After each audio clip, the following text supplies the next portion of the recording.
Last time we said goodbye to Grandpa Bazo and the simple days of family and gardening life. The story shifts as the family's sons are called to serve their country. These chapters are going to be broken up into sections because this part of the story is so long. World War II. Anthony Julius, known to family and friends as Tony or Buddy, had little direction in his life after graduation from high school. He worked as a laborer for a local landscape gardener whose property abutted the Zabos' acreage. Mr. Reinhold was well known for transplanting huge, full-grown deciduous trees, transporting them from many miles and establishing them in parks. The root balls would be as much as 6 to 8 feet across and required a great deal of labor and heavy equipment to accomplish this seemingly impossible work. He and his crew transformed the inside of the Detroit Arena into a wooded forest scene for one of the annual big auto shows. New cars were displayed in arbors, and it turned out to be quite a triumph for Mr. Reinhold and his men. War had broken out in Europe, and the selective service system had been established in America, requiring drafted young men to serve 2 years in the Army. However, there was quite an enlistment program in effect, and if one signed up voluntarily, the service would be limited to a single year. This became known as sign up for a year and get it over with. The familiar posters of Uncle Sam pointing his finger at you were everywhere. So Buddy enlisted at the local Board No. 5 in Flat Rock and was sent to Dr. J. W. Boyd in Trenton for his physical. Except for the slight heart murmur from childhood rheumatic fever, he was in good health and accepted into the Army. Of course, before his year was over, the United States would be in World War, and all enlistment and draftee statuses were changed to duration of the war plus 6 months. Camp Grant in Rockford, Illinois was his first stop, where he got his GI haircut style for government issue and wrote Julia on 28th of May, 1941. Dear Mom, well, I'm in uniform and I will stay here a couple of days. Boy, do I look different, and how. When I get to my next post, I'll write you a letter. Really, it's not so bad. I'm having a short break now. So long, Mom. Love, Tony. In June, Julie received the following letter from his commanding officer at the 95th Coast Artillery, Camp Davis, North Carolina. Dear Madam, your son has recently arrived at Camp Davis and has been assigned to this battery. I want you to know we are very happy to have him as a member of our organization. You can be assured that the welfare of this young American will be the personal responsibility of every commissioned and non-commissioned officer of the battery. Camp Davis is one of our most modern Army cantonment camps, meaning quarters assigned to troops. All buildings are wooden and brand new. Recreational and spiritual facilities are available at each regimental area. We have a large centrally located recreation building with competent hostess in charge. There are motion picture shows and a complete library. In fact, everything is available in this camp to make his tour of duty profitable, not only to his country, but to himself. We are vitally interested in the welfare of every soldier and stand ready to give any possible service at any time. Sincerely, W.P. Reinerson, Captain, CAC.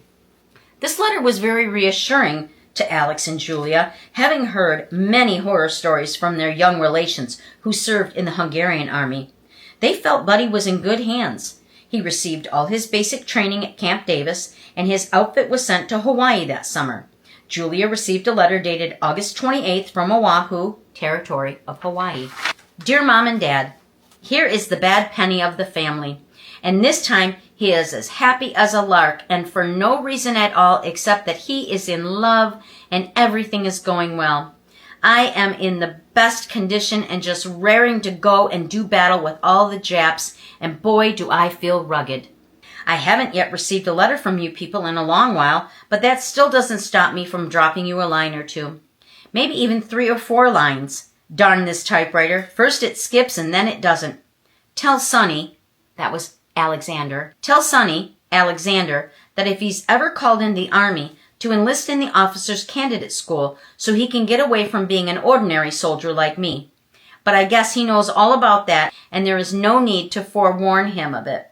I have been playing either baseball or volleyball every night, and I don't have to pull KP or guard duty while I'm up here.